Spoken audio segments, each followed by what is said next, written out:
Tengan todos ustedes muy buenas tardes. Mi nombre es Alejandro Apelo. Es mi rol hoy día actuar como moderador de esta sesión, nueva sesión webinar de la Sociedad Chilena de Cardiología. En nombre de Sochicar, les doy a todos ustedes la más cordial bienvenida a nuestra sesión. Tengo que explicar con antelación al inicio de esta sesión que hemos tenido algunos problemas de conexión con nuestros expositores norteamericanos, en vista de lo cual vamos a iniciar con la primera charla a la doctora Paola Barletta, eh, quien estaba originalmente destinada en segundo término. La doctora Barletta es conocida por todos ustedes, es cardióloga, médico internista, jefe del Centro Cardiovascular del Hospital Dipreca, integrante del Departamento de Prevención y Rehabilitación Cardiovascular de Sochicar, presidenta de la Fundación de Sochicar, es una permanente expositora que todos ustedes conocen y que nos ilustra permanentemente con avances en cardiología. La doctora Barletta dará inicio a este webinar que se denomina Tópicos en Prevención Cardiovascular con el tema Dieta Saludable Cardiovascular. Doctora Barletta. Muchas gracias, doctor Rapelo. Voy a compartir mi presentación.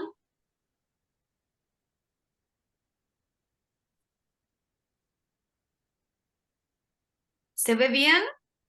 Sí, muy bien. Perfecto.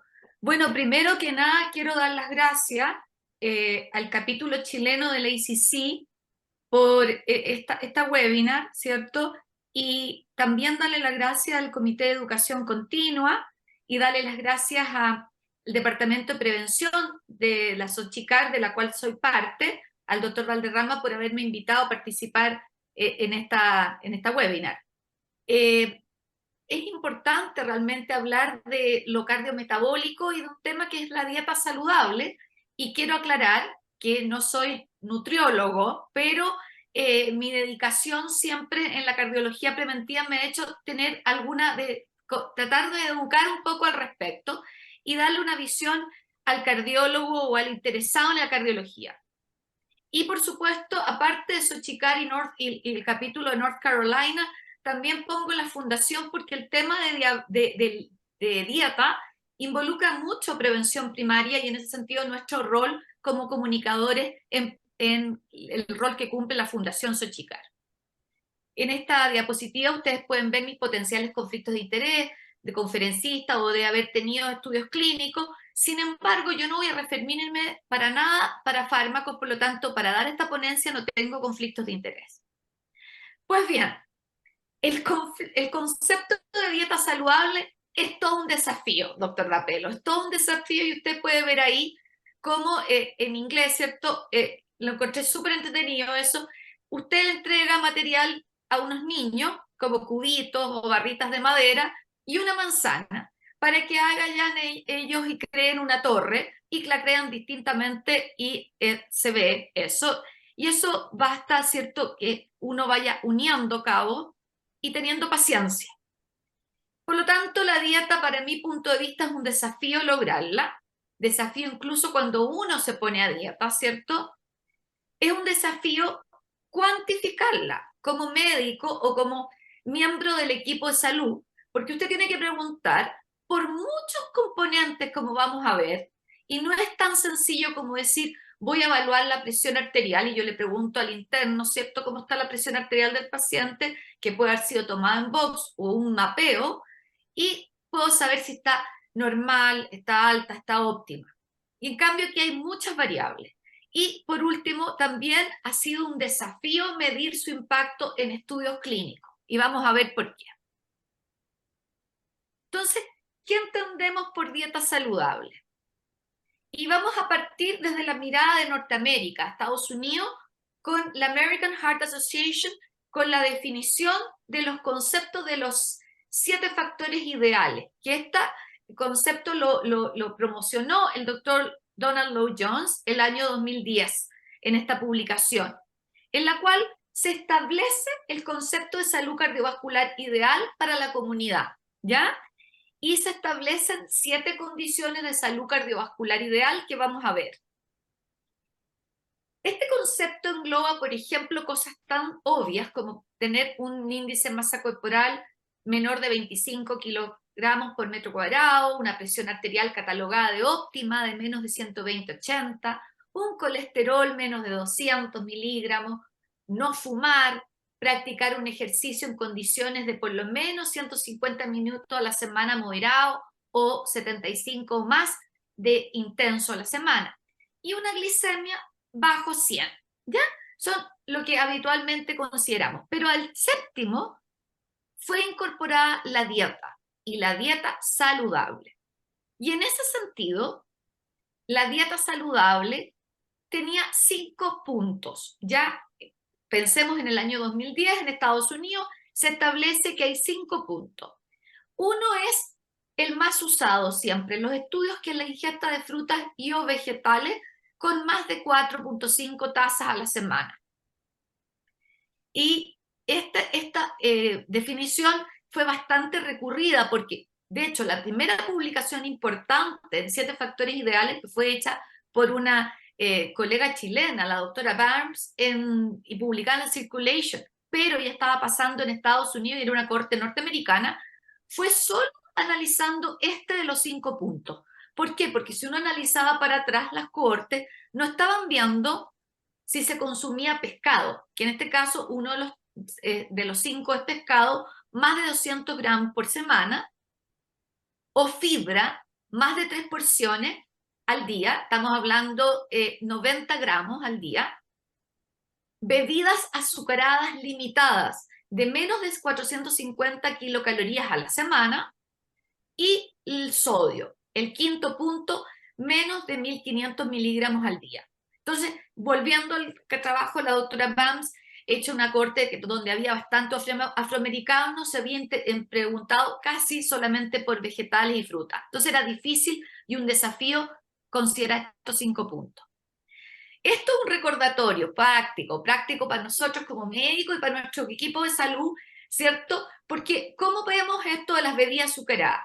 Miren, si yo considero, por ejemplo, un tarro de 350 ml equivale a 150 calorías. Si viéramos una de estas bebidas gaseosas, le puse los distintos colores, que equivalen a este vaso con hielo, que es un vaso habitual en Estados Unidos, porque ellos consumen bastante tamaños mayores de los que habitualmente se consumen en nuestro país. Por lo tanto, estos 4 tarros o 4 vasos grandes ya sobrepasan el valor considerado ideal. Estamos hablando de bebida azucarada.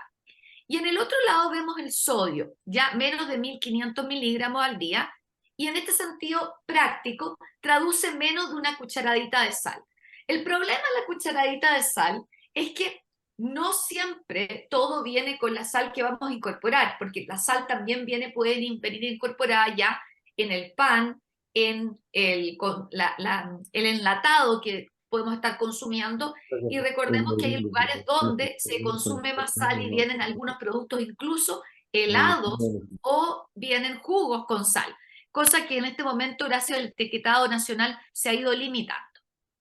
Entonces yo voy a mostrar algo que me llena de orgullo, que es un estudio realizado en el contexto de la Fundación Xochitl y también fue con el American Heart hace unos años atrás, en el cual evaluamos, pero población solamente femenina, pero representativa de Santiago de Chile, las condiciones ideales. Y para la dieta, para poder tener una información veraz de la dieta, usamos encuestadores, pero que tenían educación y tenían estas láminas, para que la persona pudiera ver e identificarse, es decir, sí, estoy consumiendo, por ejemplo, todos los días una naranja, o consumo un plátano, o consumo 2 tunas en el verano, y así el encuestador también sabía las porciones y podía ser claro en la definición, y no era así al voleo, como le diría un joven.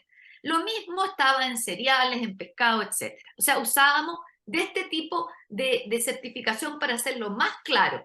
Y en ese sentido, en estas 620 mujeres de entre 35 y 70 años de edad representativa de Santiago de Chile, que por lo tanto traducen más de 1 millón de mujeres después de los factores de expansión, nos encontramos que de estos 5 factores, los peores fueron el consumo de granos, ¿ya? De fibra.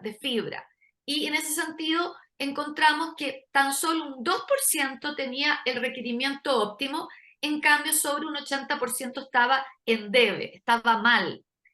Y si nos vamos a la ingesta de sal, fue lo peor de todo. Y en ese sentido, este estudio fue riguroso porque también calculamos la ingesta de sal a través de determinación de sodio urinario, ¿ya? Que vamos a conversar de esto al término de la conferencia.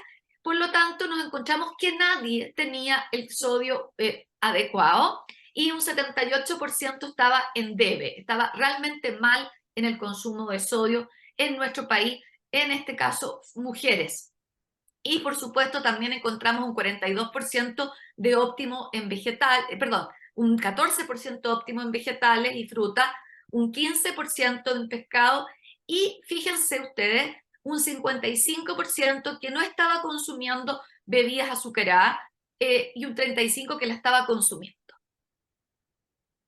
Esa es la información local que yo quería mostrarle a nuestros colegas norteamericanos. Pero pasó el tiempo y de esta determinación del 2010 nos vamos al 2022, ¿ya? Donde Donald Lloyd Jones cambia la definición a 8 factores esenciales. Incorpora el sueño. Pero aparte de incorporar el sueño, que podríamos decir que la diferencia, hay otras diferencias, como por ejemplo el cigarro, que no solamente el que usted consume, sino el de su ambiente, ¿ya? Y hay diferencias también con el colesterol, no solamente el colesterol total, sino el colesterol no HDL. Y en dieta no tenemos los 5 puntos ahora, tenemos algo más grande, que incorpora más variables. Y se recomienda la dieta mediterránea o la dieta DASH. En ese sentido, si ustedes, yo los invito a leer este statement del American Heart. Si ustedes leen este statement, en la parte del suplementario se van a encontrar con los que les voy a mostrar yo ahora, que son la parte de dieta de los esenciales 8.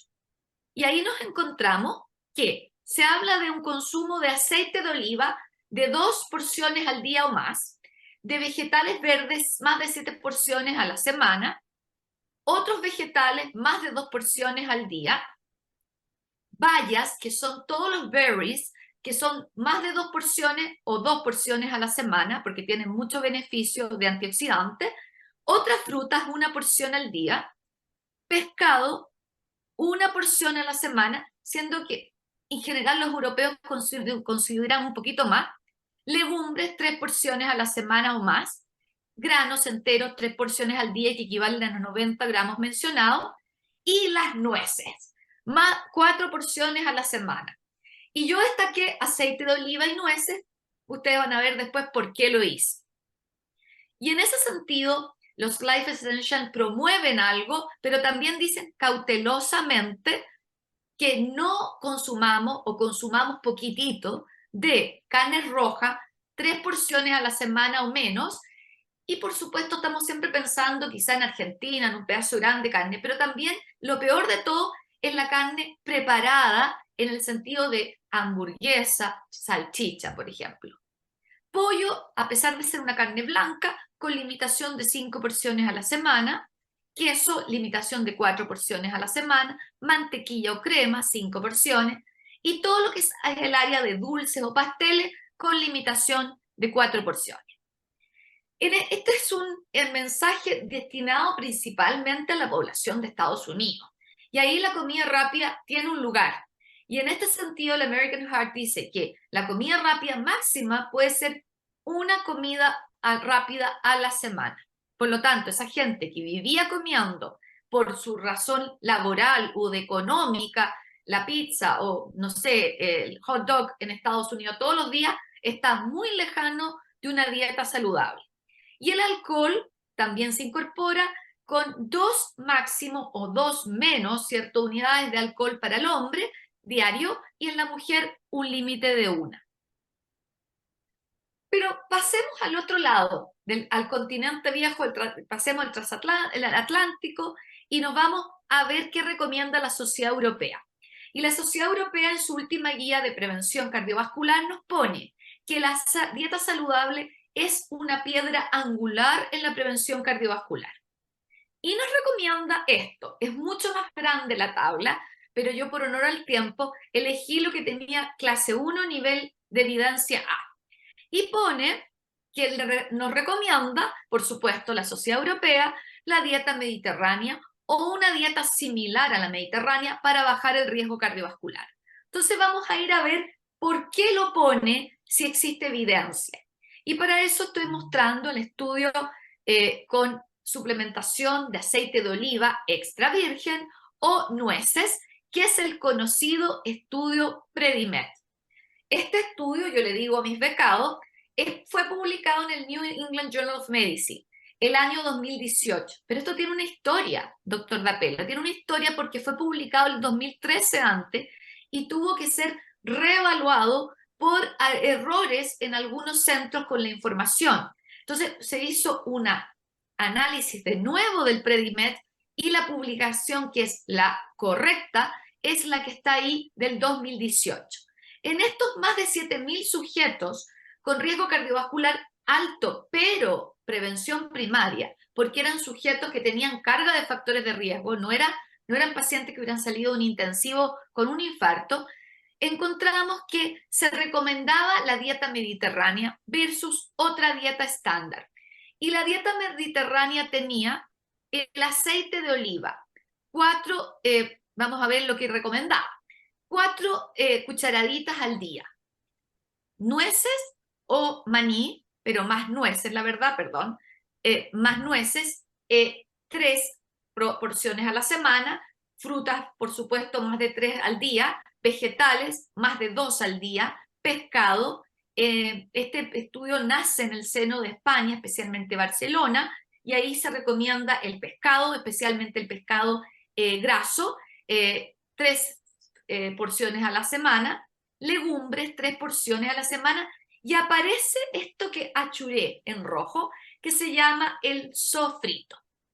¿Y esto qué es el sofrito? Yo le conversaba esto a mi nutricionista del hospital, y la definición publicada en el nada menos que en el New England Journal of Medicine dice que el sofrito es una salsa hecha con tomate y ajo, y que incluye, perdón, y cebolla, incluye ajo y todas hierbas aromatizadoras, ¿ya? Por lo tanto, por eso es tan sabrosa la comida en España, y con un poquitito de gotas de aceite de oliva se cuece todo y se deja hervir y se guarda, porque puede guardarse la semana, no consumirse toda ese día. Por lo tanto, 2 porciones a la semana. Se promueve el consumo de carnes blancas en vez de carne roja, y lo otro importante, porque estamos hablando de España y el Mediterráneo, ¿cierto?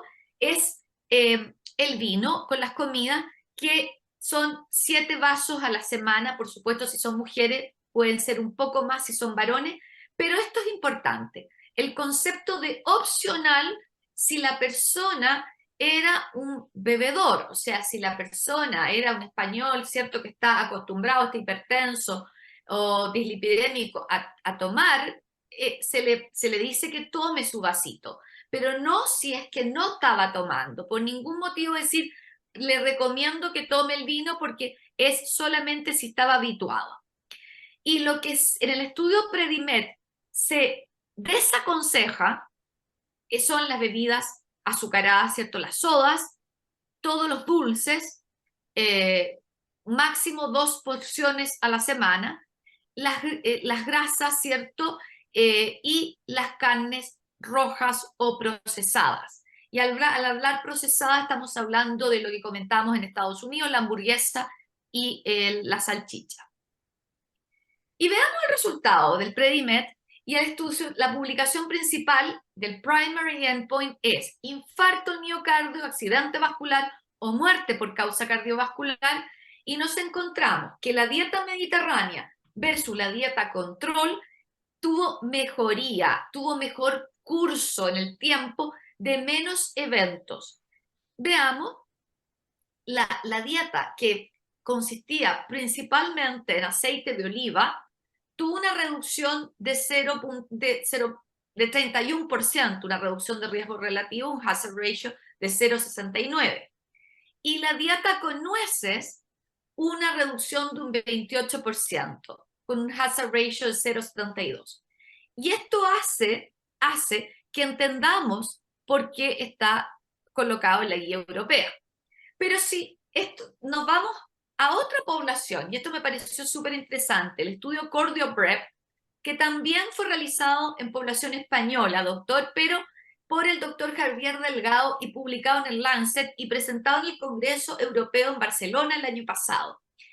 Y este estudio muestra en población que tiene un infarto o que tuvo un accidente vascular encefálico, aproximadamente 1.000 sujetos, en los cuales se vio el beneficio de una dieta mediterránea. Hubo un grupo de pacientes los cuales se discontinuaron, pero finalmente terminaron con 1.000 sujetos y había una rama mediterránea versus una rama con la dieta baja en grasas, ¿ya?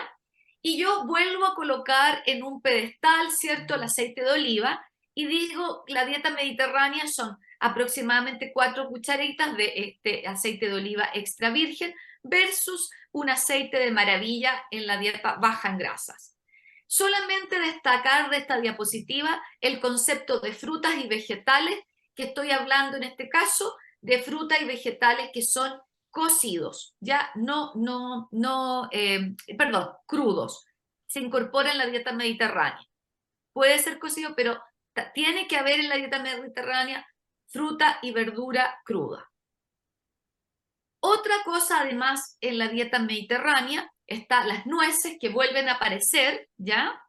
Y vuelve a aparecer el pescado, y en este caso se hace hincapié en el pescado más graso, el cambio el pescado más sin grasa, más lean, en el caso de la dieta baja en grasa.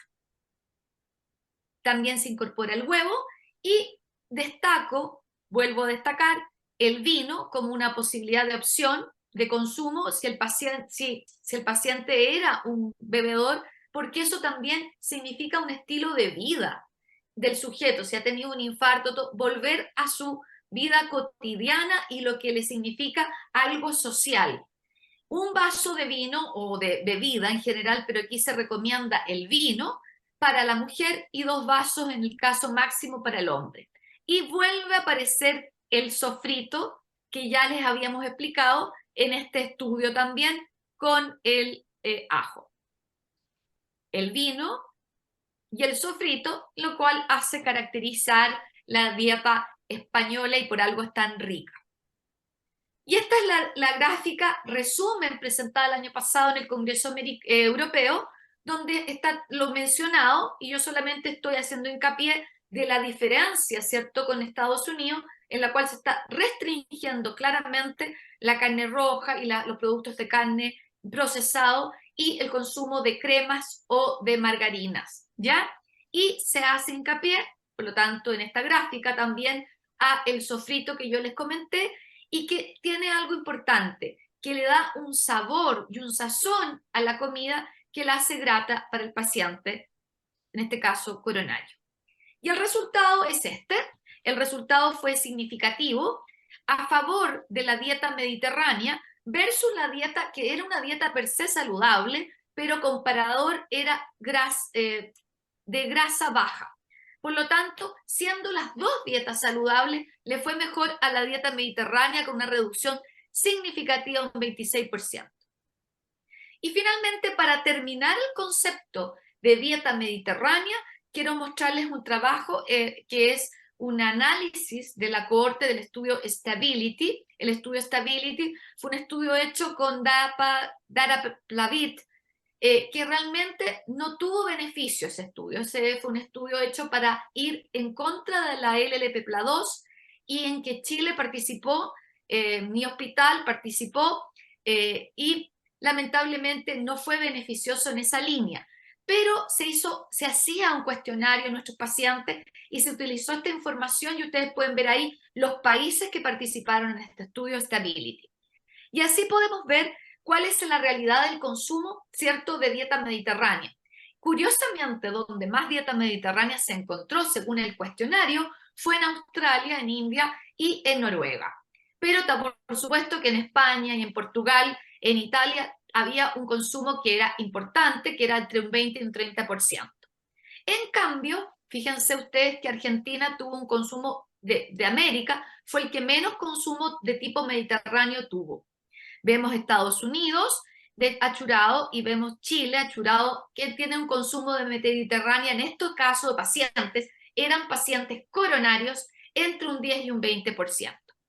Y nos vamos a la gráfica, a la mano izquierda, ¿cierto? Donde ustedes pueden ver el análisis de la población que tenía más score de dieta mediterránea, o sea, el que cumplía con la dieta mediterránea per se mejor, era el que tuvo menos eventos cardiovascular, y esto, por supuesto, ajustado en un modelo de regresión.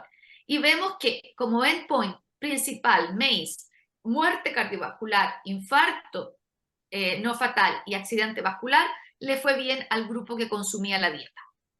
Entonces, dicho todo esto, podemos entender por qué la guía europea recomienda la dieta mediterránea con un nivel de clase 1, nivel A. Ahora nos pasamos al punto de pasar el consumo de grasas no saturadas saturadas a no saturadas. Y esto también tiene evidencia fuerte. Voy a mostrar un estudio publicado en la revista Jack hace unos años atrás por Lee y colaboradores, que es muy bonito, en el cual se analizó a través de una cohorte prospectiva el cambiar las grasas por grasas pero con el mismo nivel calórico. Esto significa una sustitución isocalórica de ácidos grasos saturados por equivalentes energéticos. Y vamos a pensar en un 5%, y en ese sentido se hizo un cambio por ácidos grasos monoinsaturados, que es el MUFA, y vemos en esta gráfica y en esta barra verde que hubo una reducción de aproximadamente un 15% en riesgo cardiovascular, especialmente en riesgo coronario, en esta población.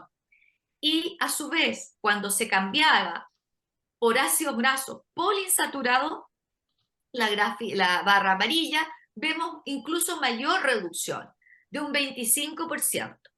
Esto fue importante y esto dio pie para tener la data y poder decir que en cierta manera el uso, ¿cierto?, de el cambio equivalente en calorías de grasas, ácidos grasos poli o no insaturados versus saturados es bueno. Y finalmente viene un temazo, que es el temazo de la sal. Se recomienda reducir la sal para reducir cifras de presión arterial, pero también riesgo cardiovascular. Y en ese sentido vemos también que está con una evidencia alta. Voy a tomar esta gráfica que yo adapté al español, pero en honor a la verdad, este es un extracto de una PowerPoint de la conferencia del Dr. Brian Williams el año pasado en relación a hipertensión y sal. Y él hace un recordatorio, y esto es bueno que lo sepamos nosotros como médicos y por supuesto nuestro personal práctico. Cuando nosotros hablamos de la cifra recomendada de ingesta de sal, esta debe ser menos de 5 gramos al día, ¿ya? Y tenemos entonces esa cifra, pero esa cifra, ¿cuánto equivale a sodio? Equivale a menos de 2.000 miligramos de sodio. Y si nos vamos a milimoles, equivalen a menos de 87 milimoles. Ustedes pueden ver que eso ya 5 a 10 gramos de sal es alto, de 10 a 15 es muy alto y más de 15 es extremadamente alto. Y la cucharadita de té que habíamos comentado al comienzo de la conferencia equivale a más de 2.000 de lo recomendado, equivale a 2.300 y en milimoles 100. Por lo tanto, hay que tener mucho cuidado con las recomendaciones de cantidad de sal. Y para nuestros colegas extranjeros, si se han incorporado a la conferencia, decirles que la sal en Chile ha sido determinada en la encuesta nacional y en la última encuesta nacional en nuestro país, el consumo de sal promedio es de 9,4 gramos. O sea, nos podemos dar cuenta que estamos en el nivel alto y bordeando el nivel muy alto. Por lo tanto, este es un temazo que tenemos que actuar. ¿Y por qué es importante el consumo de sal? Bueno, yo voy a presentar este trabajo de Reino Unido mostrando cómo ellos, a través de un proyecto de salud pública, por decirlo así, en una cohorte de Reino Unido, lograron disminuir el consumo del 2003 al 2011 de sal, de ingesta de sal. Y ustedes lo pueden ver en la gráfica de abajo. Esto se asoció y se determinó con las caídas de las presiones arteriales de la población. Y ustedes pueden ver que es significativo el descenso en la presión arterial poblacional. Pero esto también se traduce en una disminución de enfermedad isquémica coronaria y también accidente vascular, cerebrovascular isquémico. Por lo tanto, tenemos claro que beneficia el control de la presión pero poblacional, pero también riesgo cardiovascular. Y en este paper que es publicado en el JACC, que es un reconto realmente de recomendaciones de la ingesta de sal, se calcula y se hace un metaanálisis a favor de la reducción de sal con una reducción de un 20% de riesgo cardiovascular si se analiza el metaanálisis.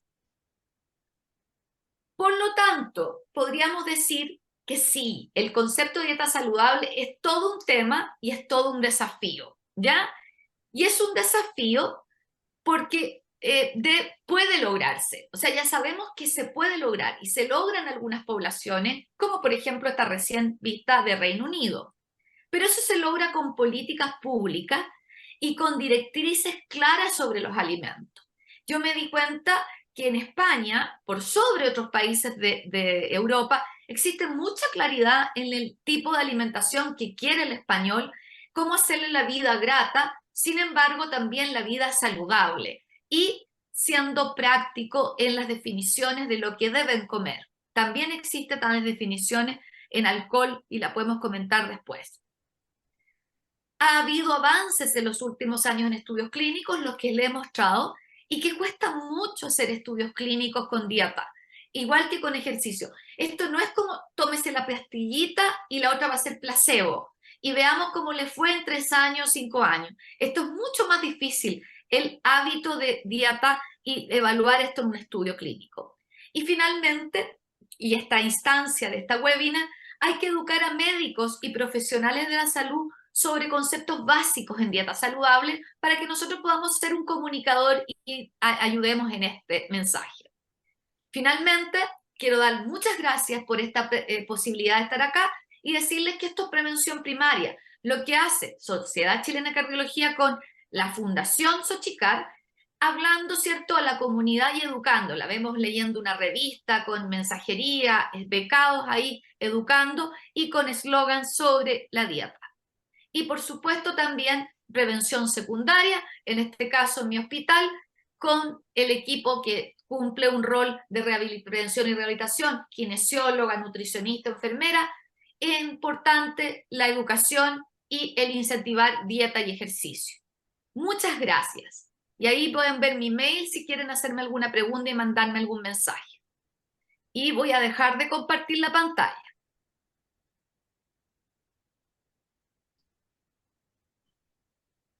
Hello, Dr. Shah. Hola, doctor Shah.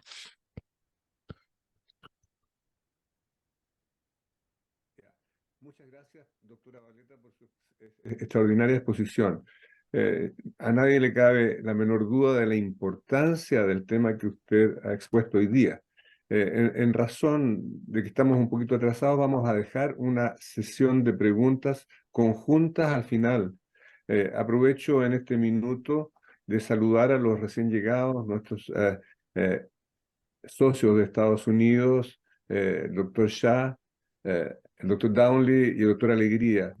Quiero recordarles a todos ustedes que nosotros tenemos con Estados Unidos una situación de hermandad con un estado de Estados Unidos a través del American College of Cardiology, que es North Carolina.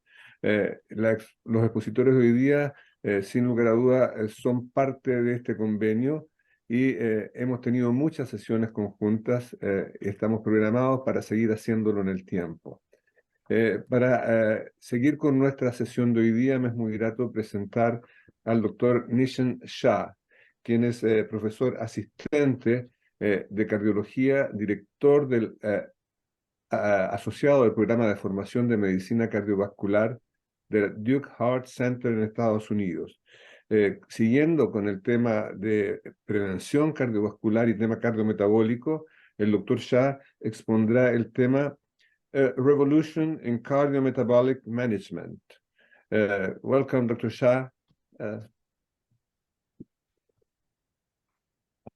Thank you so much, and thank you all for the very kind introduction. Muchas gracias a todos y por la presentación. Quiero compartir mi pantalla y lo vamos a poner en modo presentación. Can you guys see these slides okay? ¿Pueden ver bien estas diapositivas? Yes, perfect. Okay, excellent, excellent. Sí, perfecto, excelente. Es un honor para mí estar con todos ustedes hoy. Muchas gracias por haberme invitado y yo estaba muy interesado respecto a este tema porque para compararlo con lo que vemos en el mundo, ha sido una revolución en el manejo de la enfermedad cardiometabólica. Aquí tenemos los conflictos de interés, pero el propósito de mi conferencia es solo educativo. Tengo 4 objetivos. Primero, entender el espectro de la enfermedad cardiometabólica y el actual manejo, las guías de manejo, entender los beneficios cardiovasculares de los inhibidores SGLT2 y los agonistas de GLP-1, discutir una nueva frontera en el manejo de la obesidad y ojalá podamos entender cómo esto requiere un enfoque de equipo para optimizar los resultados y mejorar el riesgo cardiovascular. ¿Cuál es el riesgo cardiometabólico? Entonces tenemos estas condiciones, ya sea la hipertensión, la dislipidemia, la obesidad, la enfermedad hiperglicémica, incluyendo la prediabetes y la diabetes, enfermedad de hígado graso y también enfermedad renal crónica. Voy a seguir avanzando. Hablemos de la hipertensión. En Estados Unidos la hipertensión está aumentando, al igual que vemos las tendencias en el mundo. Y para nosotros nuestras guías son muy claras en cuanto a lo que definimos como elevación de la presión arterial. Y es una presión que está por sobre 120 a 129 sobre 80. Y la hipertensión en etapa 1 es 130 a 139 sobre 80 a 89 y es hipertensión etapa 2 mayor de 140 sobre 90 y donde caiga el paciente dependiendo de su riesgo de enfermedad aterosclerótica cardiovascular, si es más de un 10% y para cualquiera que está en etapa 1 o etapa 2 de hipertensión recomendamos terapia no farmacológica y no farmacológica. Sin embargo, si la presión arterial es menos de 130 y con 80, la terapia no farmacológica está bien. Y esto significa, aparte de comer bien, hacer ejercicio regularmente, seguir dietas basadas en la evidencia, como lo mencionamos. Pero yo creo que una cosa que en Estados Unidos todos sabemos y que es muy importante es que las presiones clínicas se están haciendo cada vez menos reflejo de lo que está pasando con la persona todo el día. Por ejemplo, en nuestras guías en Estados Unidos consideramos las mediciones de la presión arterial fuera de la consulta para confirmar la variabilidad de la presión arterial y ver cómo tenemos que titular los medicamentos. Y para darles un ejemplo de cuáles son los puntos de corte de la presión arterial en cuanto a la monitorización en el hogar, los puntos de corte son un poco diferentes. Por ejemplo, si tenemos un monitor de presión arterial, el punto de corte es 135/85 y la presión durante la noche se supone que tiene que ser menor en comparación a la presión que tengan durante el día. Es importante saber que la presión varía de acuerdo a la hora en el día y frecuentemente en un contexto ambulatorio y en la casa tenemos un mejor reflejo de cuál es el control de la presión arterial. Pasando a la dislipidemia en Estados Unidos para la prevención primaria, de acuerdo a las guías, utilizamos una cohorte para estimar el riesgo y nuevamente esta estimación del riesgo es prevención primaria y, no es advertencia de eventos cardiovasculares y un LDL menor de 100 milímetros, LDL menor de 190 miligramos por decilitro y entre la edad de 45 y 75 años. Aquellos entre 5 y 7,5% tienen riesgo limítrofe, entre 7,5 y 20% riesgo intermedio y mayor de 20% riesgo alto, menos de 5% riesgo bajo. Y tenemos aquí no solo la modificación de estilo de vida, pero dependiendo del riesgo, si tienen riesgo intermedio o alto, hay que comenzar con tratamiento para bajar el colesterol. Cuando hacen un screening en prevención primaria, ¿qué es lo que está entre las líneas? ¿Cuáles son las áreas grises? ¿Cuáles son las situaciones que aumentan el riesgo y que no se han calculado en la estimación de riesgo a 10 años? Quisiera decirles a todos que los factores de riesgo tradicional como la hipertensión, el tabaquismo, la diabetes, el colesterol elevado, esto es solamente la punta del iceberg y hay tanto más que ver. Y en las guías tenemos una lista de aumentos de riesgo que utilizamos para entender si el riesgo de alguien puede ser mayor a lo que pensamos inicialmente. Quiero dividir este riesgo en componentes. Voy a comenzar con las características, una historia familiar de enfermedad cardiovascular aterosclerótica en un familiar de primer grado, un aumento persistente de colesterol LDL mayor a 160, la etnicidad del sur de Asia, las comorbilidades, preeclampsia para las mujeres durante el embarazo, síndrome metabólico, enfermedad crónica renal, enfermedad inflamatoria, menopausia precoz y marcadores inflamatorios como LPA minúscula, ApoB y triglicéridos mayores a 175. Pero si tienen, por ejemplo, enfermedad renal y tienen otros factores de morbilidad, aumenta el riesgo que tiene esta persona. Para la prevención secundaria son aquellos que ya han tenido un evento y es más fácil de considerar. Las guías les gusta dividir a la gente en base al riesgo, pero estamos llegando lentamente al punto donde estamos identificando a todos habitualmente en un solo compartimento, que tenemos que trabajar el LDL por lo menos de 70 miligramos por decilitro, pero sabemos por múltiples datos en los estudios clínicos que mientras más bajamos el LDL es mejor, especialmente en los pacientes que tienen un riesgo muy alto, vale decir, sujetos que tienen múltiples eventos mayores de 65 años, más comorbilidades. Y en el 2022, aproximadamente un año y medio atrás, tuvimos un grupo de personas que diseñaron guías más actualizados en cuanto a cuán agresivos tenemos que ser para bajar el colesterol LDL y para la prevención secundaria en pacientes de alto riesgo. Ahora se recomienda un LDL menor a 55 miligramos por decilitro y esencialmente esto es un nivel bajo de colesterol LDL para aquellos que tienen un riesgo mayor que está de acuerdo a las pautas del manejo de pacientes con diabetes, que también en ellos tenemos que bajar mucho el colesterol LDL y es consistente con lo que dicen los colegas europeos que han actualizado las guías para el colesterol LDL y hablan de menos de 55 miligramos por decilitro. También es importante saber que estas actualizaciones en las guías europeas realmente enfatizan la necesidad de terapia combinada para llegar a los pacientes a la meta con los pacientes. Y dar ezetimibe, por ejemplo, inhibidores de PCSK9, ácido bempedoico o inclisiran.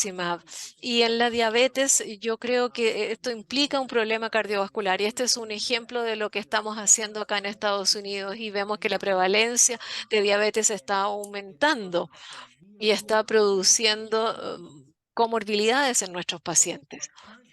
Entonces, las guías actuales recomiendan que todos los pacientes con diabetes, con una hemoglobina de glicosilada que tienen mayor a 6, recomendamos dieta saludable y por lo menos 150 minutos de ejercicio físico moderado vigoroso por semana, un tratamiento agresivo para modificar los factores de riesgo cardiovascular.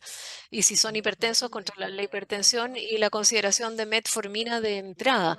Sin embargo, si hay alguno de estos factores de riesgo tradicional o factores que aumentan el riesgo, estamos tratando que las personas consideren intensamente el uso de inhibidores SGLT2 o agonistas de GLP-1. ¿Y por qué estas dos categorías de drogas? Porque hay muchos estudios randomizados y controlados que apoyan el beneficio en pacientes con enfermedad cardiovascular. Voy a comenzar con los inhibidores SGLT2. Si analizamos a los pacientes con diabetes de tipo 2 inicialmente que tienen enfermedad aterosclerótica, hay estudios que han demostrado disminución del riesgo de eventos cardiovasculares mayores, disminución de la hospitalización y disminución de la muerte de todas las causas. Tenemos el estudio EMPAREG, el CANVAS y el DECLARE-TIMI. Y luego podemos analizar los pacientes sin diabetes de tipo 2, los que tienen insuficiencia cardíaca. Y estos tratamientos tienen un efecto beneficioso. En DAPA-HF se disminuye la muerte cardiovascular y la insuficiencia cardíaca. En EMPEROR Reduce se disminuye la muerte cardiovascular y insuficiencia cardíaca. Y EMPEROR Preserve también disminuye la muerte cardiovascular y Deliver también. Y vemos otros pacientes con enfermedad renal que el Credence disminuye el empeoramiento y pasando a los agonistas de GLP-1, estamos viendo primero a los pacientes con diabetes de tipo 2 y estos pacientes también tienen una reducción significativa en MACE y disminuyen las hospitalizaciones por insuficiencia cardíaca. Y los pacientes con HFpEF, aquí mejora la calidad de vida y la condición funcional y se disminuye el péptido ProBNP. Y en términos globales, yo creo que dado los datos de estudios randomizados que tenemos que considerar inhibidores de SGLT2 y los agonistas de los receptores GLP-1 como drogas cardiovasculares. El manejo de la obesidad, aquí tenemos estos dos gráficos y podemos ver que la obesidad está aumentando también a través de todos los Estados Unidos y me imagino que también en todo el mundo en base a las estadísticas recientemente publicadas. Para medir la obesidad, déjeme hablar de las modificaciones de estilo de vida, tener un programa de instrucciones de actividad física, que por lo menos se ejerciten 150 minutos o más a la semana en ejercicios moderados o intensos, usar la dieta mediterránea para bajar de peso. Y es importante cuando hablamos con nuestros pacientes que incluso si no bajan una cantidad importante de peso, incluso si bajan en un 5% de su masa corporal inicial, esto lleva a una reducción significativa de la presión arterial, el colesterol LDL, el triglicéridos y los niveles de glicemia. Entonces, pérdidas leves de peso pueden llevar a una importante disminución de los factores. Y menciono los agonistas GLP-1 también. Y hemos visto en estudios randomizados que los agonistas de GLP-1, los medicamentos como semaglutide, tienen un efecto importante para bajar de peso. Y vemos que en los estudios iniciales que analizan semaglutide versus placebo, vemos que hay un cambio de 20% en el peso corporal basal. También un polipéptido insulinotrópico, tirzepatida mostró una reducción dosis dependiente importante. Y si se compara semaglutide junto con los otros agonistas de receptores GLP-1, se puede ver que semaglutide tiene una pérdida de peso más profunda comparada con los otros. Y estoy muy interesado sobre esto. En Filadelfia, en unas semanas, tenemos una reunión y se va a liberar el estudio SELECT, o RCT, evaluando la eficacia de semaglutido 2.4 miligramos versus placebo en pacientes con enfermedad cardiovascular que son con obesidad o sobrepeso sin historia de diabetes, y se mostró una reducción significativa y superior de masa en 20%, que es bastante profunda. Y por supuesto, a veces la terapia médica puede no ser la opción para el paciente, o quizás no funciona, o no se puede obtener medicamento para usarlo. No olvidemos la cirugía bariátrica o lo que llamamos cirugía metabólica, que también ha mostrado beneficios de mortalidad y una reducción en la muerte cardiovascular y una prolongación de la expectativa de vida. Ya he hablado sobre medicamentos, estudios aleatorizados controlados, RCTs, pero no importa si es que no podemos llevarle estos medicamentos a los pacientes, así que la implementación va a ser clave. Y hay muchas razones para falta de implementación en el listado, algunas acá en la diapositiva. Uno puede ser falta de cobertura por las aseguradoras, el costo de los medicamentos, inercia del proveedor, quizás hay una falta de familiaridad de los proveedores, restricciones de tiempo, de recursos y también la falta de información médica.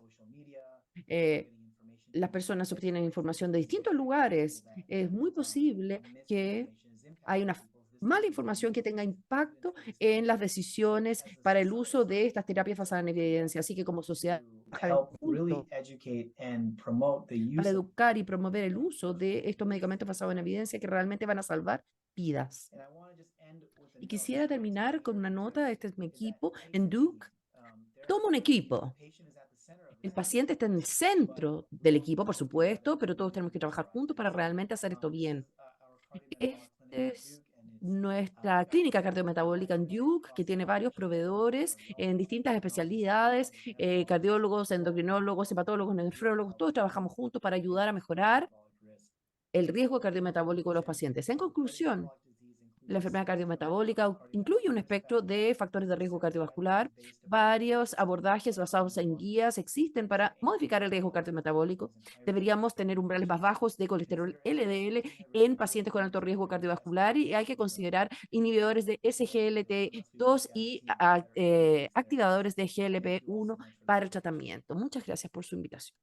Muchas gracias, doctor Shah, por su excelente presentación que resume en forma muy clara todos los factores que inciden en el riesgo cardiometabólico. Vamos a hacer una sesión de preguntas en la cual quiero invitar al doctor William Downey, el co-chairman con mi persona, que es cardiólogo intervencional de Sanger Heart and Vascular Institute de Charlotte, North Carolina, en Estados Unidos. Él también es gobernador de el ACC en North Carolina. Entonces, doctor Downey, usted también tiene que hacer preguntas hoy día a los... Hello. Ok, bienvenido. This is a magnificent series of talks, and I think Esta es una serie magnífica de charlas. Primero, me disculpo por mis problemas de video. some camera troubles. Tengo algunos problemas con mi cámara. First, Dr. Barletta, Doctora Barletta, we all know how challenging it is. todos sabemos lo desafiante que es. It's easy to give advice to our patients. Es fácil aconsejar a los pacientes con respecto a seguir una dieta mediterránea. Easy to give De hecho, es ourselves fácil advice, but it's tricky aconsejarnos a nosotros mismos, pero también es difícil para nosotros y para nuestros pacientes adherir a esta dieta cuando la sociedad está organizada around a different diet. alrededor de otro tipo de dietas. What are some things that you ¿Cuáles son algunas cosas que usted ha encontrado útiles en ayudar a sus pacientes para cambiar la dieta y adherir a esos cambios a largo plazo? Muchas gracias, doctor, por su pregunta. Primero que nada, hay que evaluar algunos mitos. Que la dieta mediterránea o la dieta saludable, que también podría ser la dieta DASH, sea más costosa. Evidentemente existen productos que en toda el orden pueden ser un pescado o un vegetal más caro. El aguacate o palta en Chile en este momento está muy caro, pero las lechugas en Chile siempre han sido de un valor bastante asequible a la población. Y yo creo que el mejor ejemplo y la enseñanza que nos está dando España es el uso de nueces, ya que en nuestro país no tienen un valor extremadamente alto y que la cantidad puede otorgar energía, ¿cierto? Y ser saludables. Y lo otro que nosotros tenemos es una costa maravillosa del Pacífico donde tenemos mucho pescado, ¿ya? Ahora, en honor a yo voy a dar dos visiones. Una es país y otra es con el paciente en el team. En el país hemos hecho nosotros un impacto, doctor William, debido a que tenemos un etiquetado desde hace unos años que ha sido un ejemplo a nivel latinoamericano y mundial.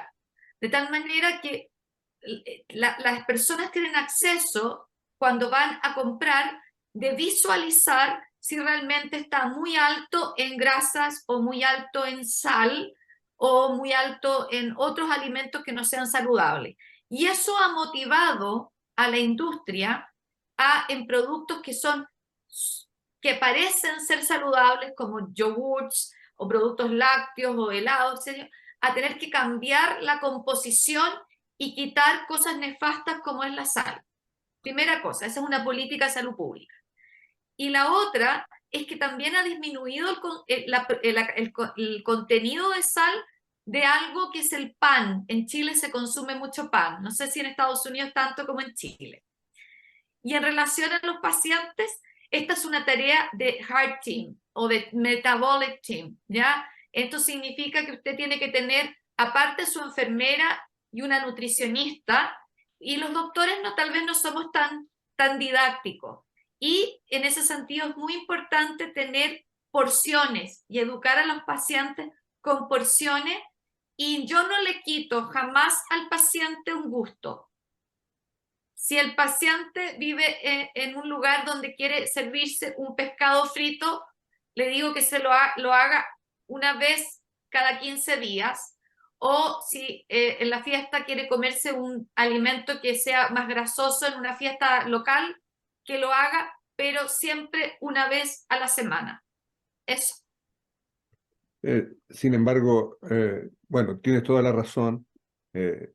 Todas las medidas que uno pueda intentar conseguir, pero desde el punto de vista práctico, nosotros vemos que independiente de estas recomendaciones que son muy bien vistas y muy consideradas en el mundo, nosotros seguimos teniendo un 75% de sobrepeso en nuestra raza chilena. Y esto es exorbitante y Estados Unidos tiene aproximadamente lo mismo. Somos campeones mundiales en sobrepeso y en obesidad. Y este es el punto de partida a todo el resto de las enfermedades cardiovasculares. Es decir, predispone a la hipertensión, a la dislipidemia, a la prediabetes, diabetes, etcétera, y de todos los eventos cardiovasculares posteriores.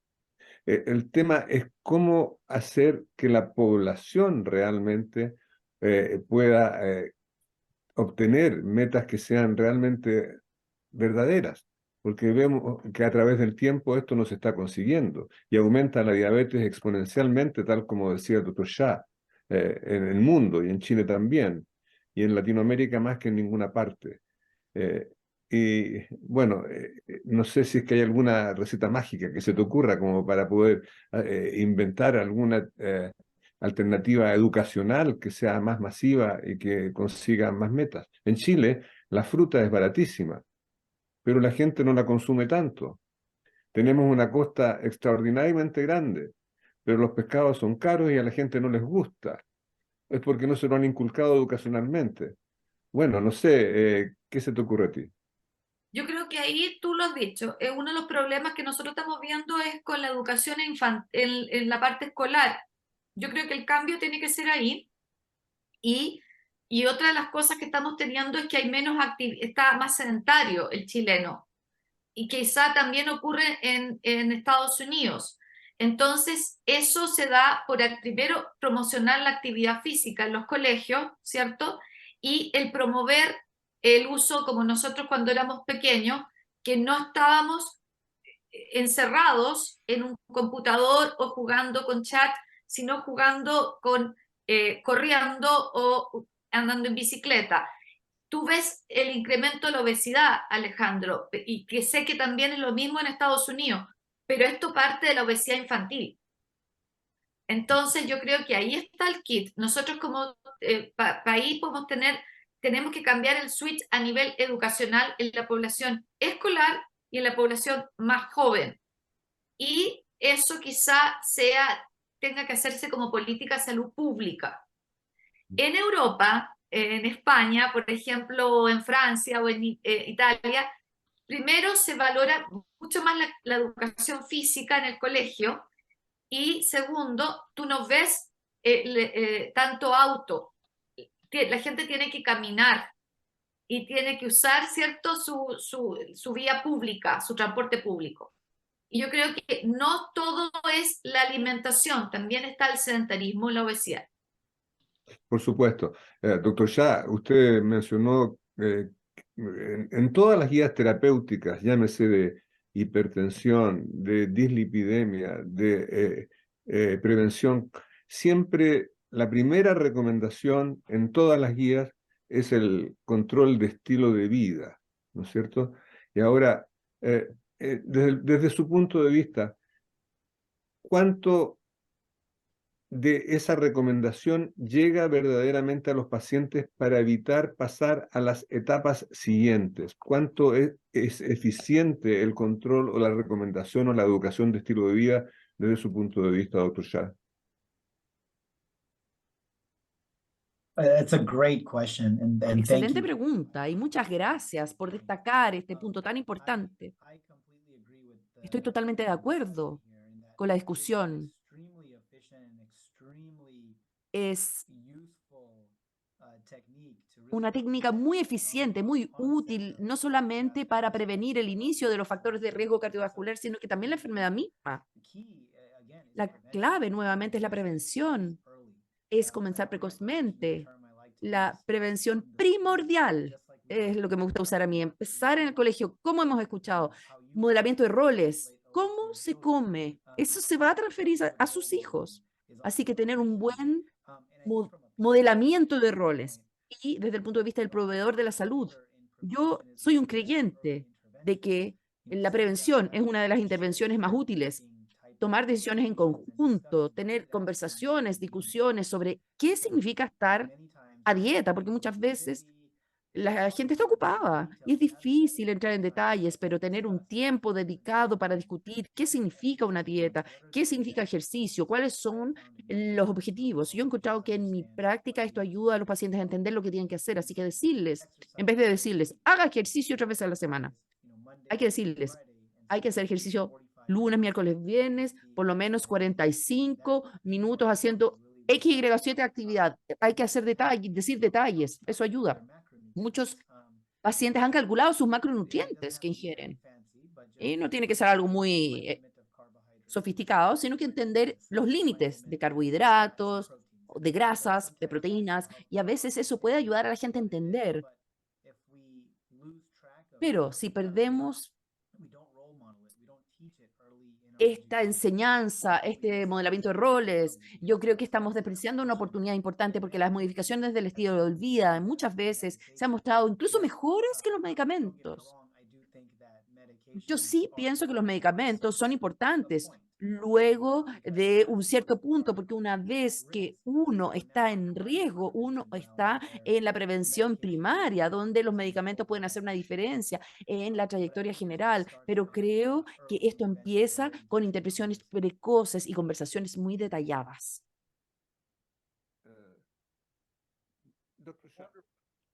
Yes, doctor, please go ahead, William. Sorry, please Sí, go ahead. adelante, Williams.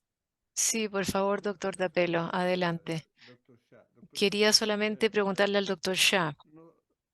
Nos hemos visto hoy en día Today, enfrentados a una We are facing a new reality, which seemed very far away not too long ago. And we have seen the appearance of many alternatives for medications that are marvelous drugs that would have very favorable effects at the level of cardiovascular prevention, both primary and secondary, as these new drugs, SGL2 blockers or GLP-1 agonists that had another goal, which is to treat diabetes, but they have been beneficial in cardiovascular prevention.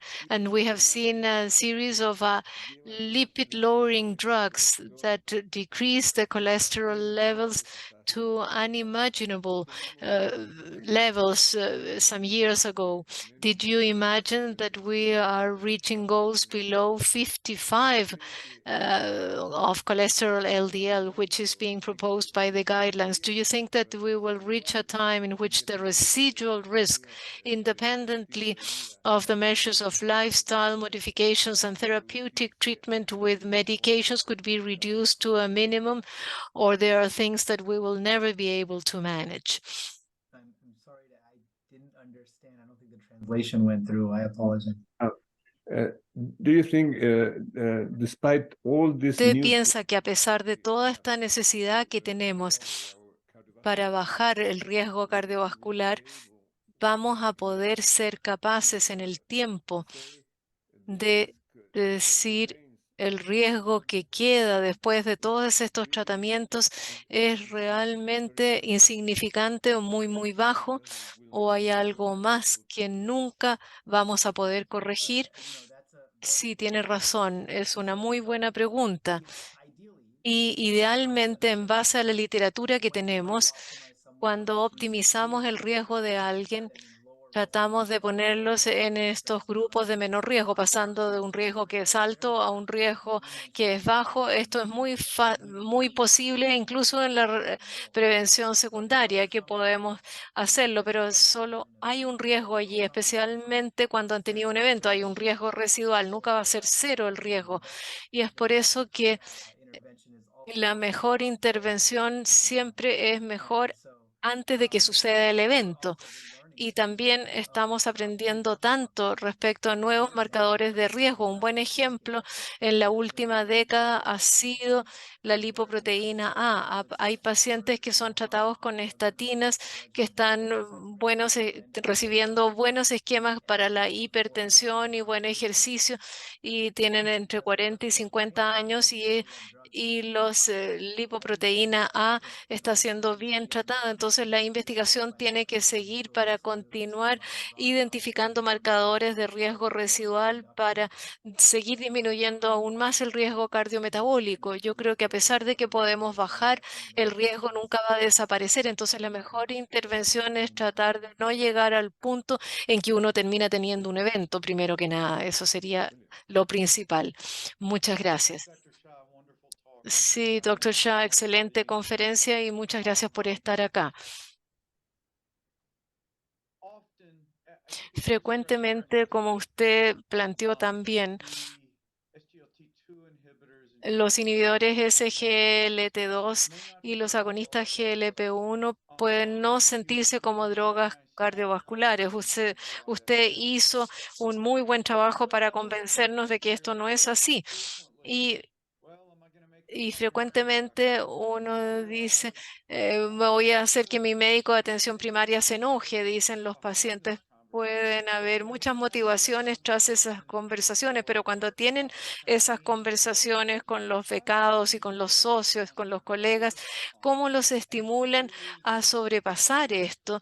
Y no solo decir que estos son medicamentos, sino que hacer que se sientan cómodos utilizándolos en forma diaria.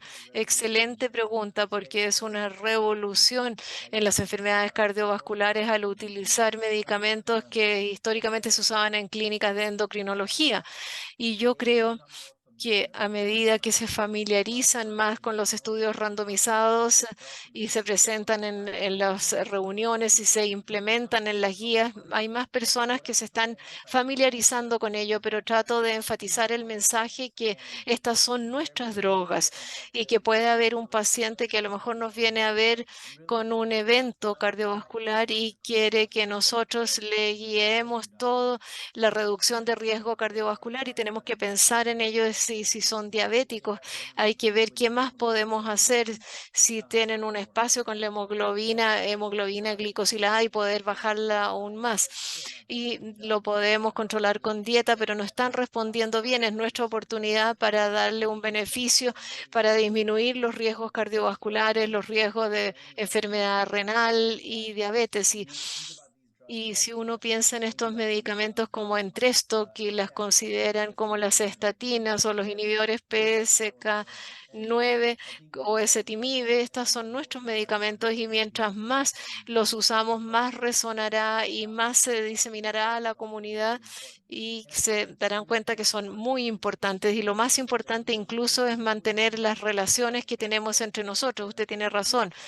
No quiere ofender a un médico de atención primaria diciendo que uno está tratando de manejar la diabetes del paciente, siempre metiendo a asegurar que el médico de atención primaria esté consciente de que hicimos este cambio en el tratamiento para que esté em, de nuestra parte y podamos mantener las relaciones con los médicos a quienes referimos a nuestros pacientes y los médicos de atención primaria los mandan a nosotros, a los pacientes, para disminuir el riesgo.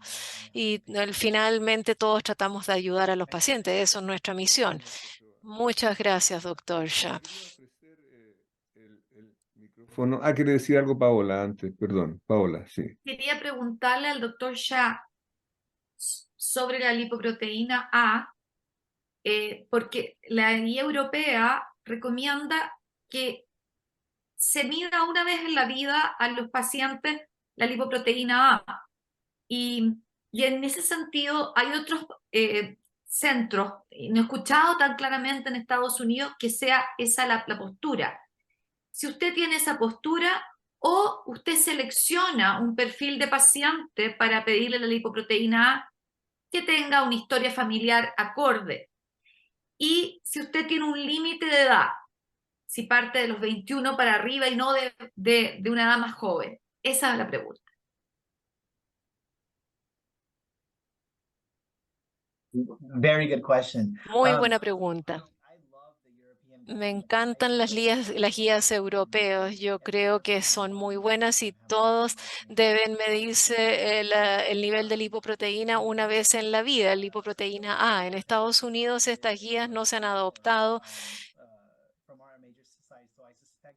en nuestras sociedades, pero espero que lo hagamos porque hay drogas que se enfocan a bajar la lipoproteína. ¿Y por qué este es un problema? Porque a veces el examen no es cubierto por las compañías de seguro en salud y se hacen muy caros estos exámenes y independiente de que hay laboratorios que cobran menos para medir la lipoproteína, pero digamos que uno tiene limitaciones para pedir este examen. Los que yo encuentro que se benefician más de ver los niveles de lipoproteína A que tengan son los pacientes jóvenes que ya han tenido un evento, aquellos que tienen una historia familiar muy cargada de enfermedad cardiovascular o stroke precoz. Y esto, un 20% de estos pacientes tienen elevaciones de la lipoproteína. Los pacientes que tienen una elevación persistente del colesterol LDL a pesar de todos los tratamientos que les demos. Los sujetos van a estar interesados en su riesgo personal y están interesados en los biomarcadores. Y por supuesto, los pacientes que tienen parientes de primer grado con niveles muy elevados de lipoproteína. Yo hago un screening en forma de cascada de todos mis pacientes y me aseguro que estén también sus familiares de primer grado testeados. En Estados Unidos consideramos 50 miligramos por decilitro o 125 milimoles por litro como un valor elevado. Los niveles por sobre estos valores aumentan el riesgo, eso es lo que consideramos. Y tenemos que hacer más investigación para ver si hay variaciones de los niveles a nivel de distintas razas o grupos étnicos, y en base a la literatura que tenemos existe esto. Pero el resto no lo sabemos. 50 o 125 milimoles por litro son los puntos de corte que utilizamos para identificar un aumento de los niveles de lipoproteína. Otra pregunta común que me hacen es cómo va a cambiar la lipoproteína A, que pueda cambiar algo. No tenemos drogas para manejarlo, pero esto cambia el manejo, y cambia el manejo porque de varias maneras. En primer lugar, me puede decir cuán agresivo tengo que ser para bajar el colesterol LDL. Si yo tengo una alteración de la lipoproteína A, voy a bajar el colesterol LDL por debajo de 75 miligramos. También me da una idea de quién se beneficia de terapia con aspirina, incluso en prevención primaria, y cuánto debería ser la duración. La aspirina en pacientes con riesgos razonablemente bajos para sangrado se benefician de la lipoproteína A para evitar eventos isquémicos. Y también hacemos screening en forma de cascada en las familias. Si yo quiero estudiar a los pacientes y a sus familiares de primer grado, e identificar un grupo de pacientes que son elegibles no solo para estudios clínicos potenciales y tratamientos, sino que también a futuro, cuando estos tratamientos sean disponibles, yo sé que esta paciente se va a beneficiar de darle tratamiento para la lipoproteína. An- a- Un boom que los que estuvieron en los congresos, tanto el American College como el europeo, habían stands donde se medía gratuitamente lipoproteína a todos los asistentes que quisieran. Y había una cola interminable que no terminaba en todo el día. Indudablemente que las alternativas terapéuticas hoy en día no son ideales. Tal vez con la mejor de las drogas nuevas y polipemiantes se puede bajar hasta un 20%.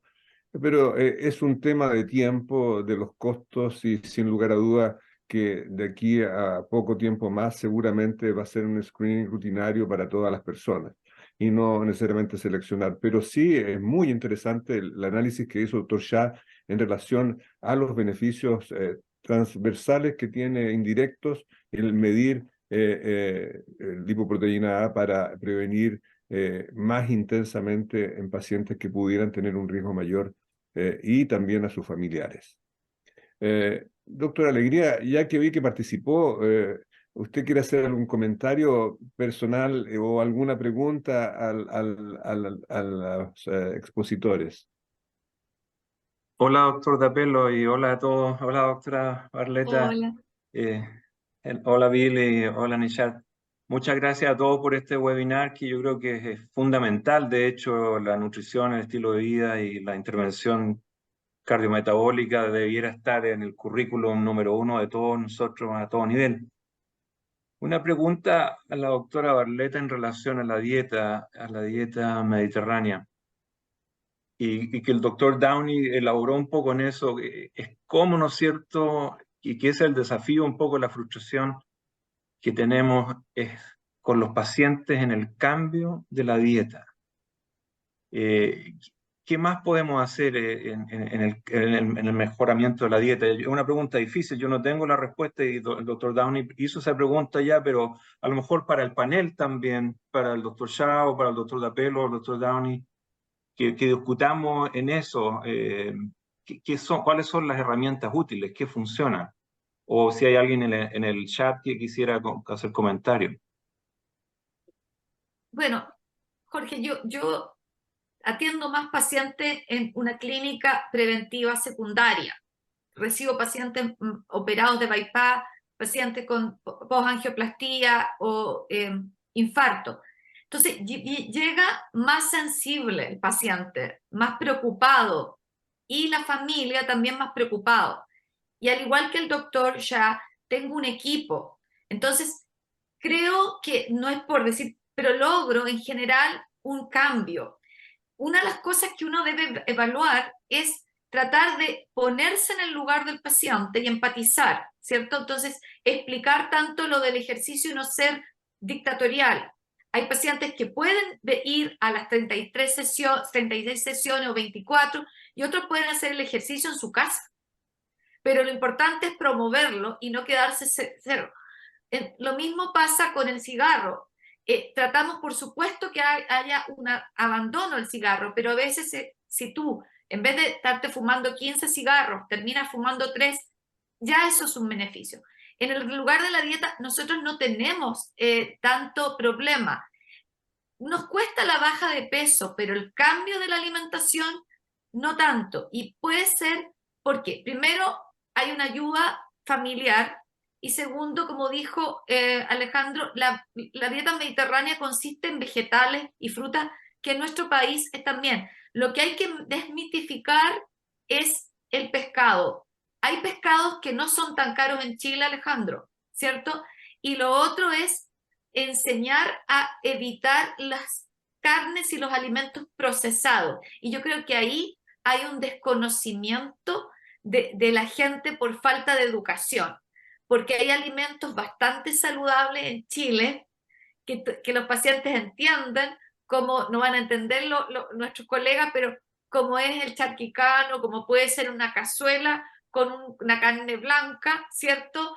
Y entonces tú te vas dando cuenta que un poquito adaptado al español, la gente puede comer una comida que es tradicional y que siente que no pasa hambre. Si lo importante es que la nutricionista entienda el perfil del paciente para que éste no pase hambre.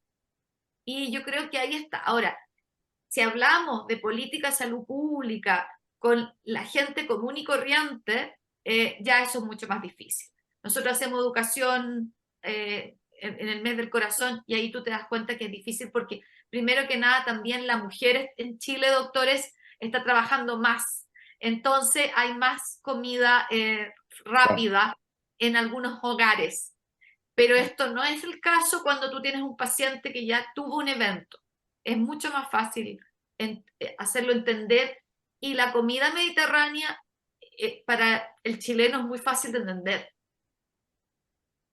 Bueno, yo creo que en esta webinar se ha tocado la base más importante de la prevención cardiovascular, del origen de las enfermedades cardiovasculares y también del pilar más sólido, más grande, más importante, cuál es la prevención. La prevención es no solamente, como decía el doctor Shah, lo que está bajo o sea, sobre el agua, la punta del iceberg, porque debajo hay una inmensidad de masa que tiene que ser expuesta con más facilidad. Es difícil, pero es lo que debemos hacer. Nosotros estamos aquí para prevenir. Cuando el paciente ya está enfermo y está en prevención secundaria o está secuelado, sin lugar a duda llegamos tarde. Ojalá algún día pudiéramos llegar a anticipar la mayor parte de las enfermedades y evitar las consecuencias. Quiero, en nombre de la Sociedad Chilena de Cardiología, del capítulo americano del American College, de los gobernadores aquí presentes, William Downey, el que habla, y de nuestros expositores, muchas gracias a ustedes por haber hecho posible esto, y a nuestra invitada femenina, la espectacular Paola Barleta, excelente expositora y prevencionista. Muchas gracias a todos ustedes y tengan todos muy buenas noches. Thanks. Buenas noches. Gracias. Bye.